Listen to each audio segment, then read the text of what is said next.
ഇന്നത്തെ ക്ലാസ്സിൽ നമ്മൾ ഭരണഘടനാ നിർമ്മാണ സഭയെ പറ്റിയുള്ള NCERT, SCERT rank file based ആയിട്ടുള്ള കംപ്ലീറ്റ് ഫാക്റ്റ് ഉൾപ്പെടുത്തിക്കൊണ്ടുള്ള ക്ലാസ്സാണ്.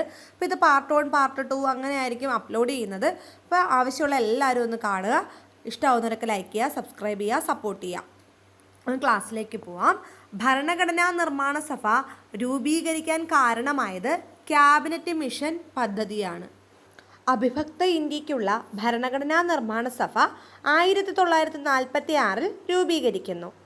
ഭരണഘടനാ നിർമ്മാണ സഭ രൂപീകരിച്ചത് 1946 ഡിസംബർ 6-നാണ്.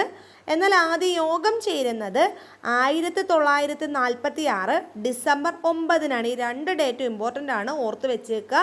രൂപീകരിക്കുന്നത് 1946 ഡിസംബർ 6-നും ആദ്യ യോഗം ചേരുന്നത് ഡിസംബർ 9-നുമാണ്. ആദ്യ സമ്മേളനത്തിൽ ആകെ 207 പേരാണ് പങ്കെടുക്കുന്നത്. പങ്കെടുത്ത വനിതാ അംഗങ്ങൾ 9 പേരാണ്.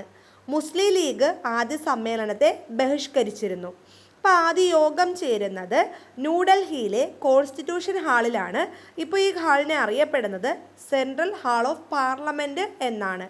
ഭരണഘടനാ നിർമ്മാണ സഭയെ ആദ്യമായി അഭിസംബോധന ചെയ്തത് JB കൃപലാനിയാണ്. ഭരണഘടനാ നിയമനിർമ്മാണ സഭയുടെ താൽക്കാലിക പ്രസിഡന്റാണ് ഡോക്ടർ സച്ചിദാനന്ദ സിൻഹ. അപ്പോൾ ആ സഭയിലെ ഏറ്റവും പ്രായം കൂടിയ വ്യക്തിയായിരുന്നു ഇദ്ദേഹം. അപ്പോൾ സഭയിലെ ഏറ്റവും പ്രായം കൂടിയ അംഗത്തെ താൽക്കാലിക പ്രസിഡന്റായി തിരഞ്ഞെടുക്കുന്ന ഒരു രീതി ഇന്ത്യ കടം കൊണ്ടത് ഫ്രാൻസിൽ നിന്നുമാണ്.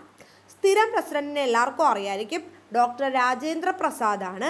ഇദ്ദേഹത്തെ സ്ഥിരം പ്രസിഡന്റായി തിരഞ്ഞെടുക്കപ്പെടുന്നത് 1946 ഡിസംബർ 11-നാണ്. ഡേറ്റ് മറക്കരുത്, 1946 ഡിസംബർ 11. ഇദ്ദേഹത്തിൻ്റെ ജന്മസ്ഥലം ബീഹാറാണ്, അതൊന്നും കൂടെ അറിഞ്ഞിരിക്കുക. പിന്നീട് ഇദ്ദേഹം ഇന്ത്യയുടെ രാഷ്ട്രപതിയായി മാറുന്നു അല്ലേ. അപ്പോൾ ഇന്ത്യയുടെ ആദ്യത്തെ രാഷ്ട്രപതിയും ആരാണ്? ഡോക്ടർ രാജേന്ദ്ര പ്രസാദ് തന്നെയാണ്. ഇദ്ദേഹത്തോടൊപ്പം അറിഞ്ഞിരിക്കേണ്ടതാണ് ഉപാധ്യക്ഷന്മാരെ. HC മുഖർജി, VT കൃഷ്ണമാചാരി എന്നിവരാണ് ഭരണഘടനാ നിർമ്മാണ സഭയുടെ ഉപാധ്യക്ഷന്മാർ.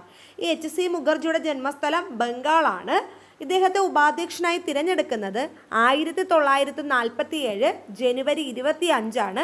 എന്നാൽ ചില PSC ഉത്തര സൂചികകളിൽ 1946 ഡിസംബർ 11 കാണുന്നുണ്ട്. അപ്പോൾ നിങ്ങൾ ഏതാണോ ഓപ്ഷൻ വരുന്നത് അത് വെച്ച് ആൻസർ ചെയ്യാം. VT കൃഷ്ണമാചാരിയെ 1947 ജൂലൈ 16-നാണ് ഉപാധ്യക്ഷനായി തിരഞ്ഞെടുക്കുന്നത്. ഭരണഘടനാ നിർമ്മാണ സഭയ്ക്ക് ആധികാരികത നൽകിയ ഘടകങ്ങളെന്ന് കൊടുത്ത് +2, അതായത് NCERT ടെക്സ്റ്റിൽ കിടക്കുന്നതാണ് ഈ ഒരു ഫാക്റ്റ്. ഇതുകൂടി ഒന്ന് അറിഞ്ഞിരിക്കുക.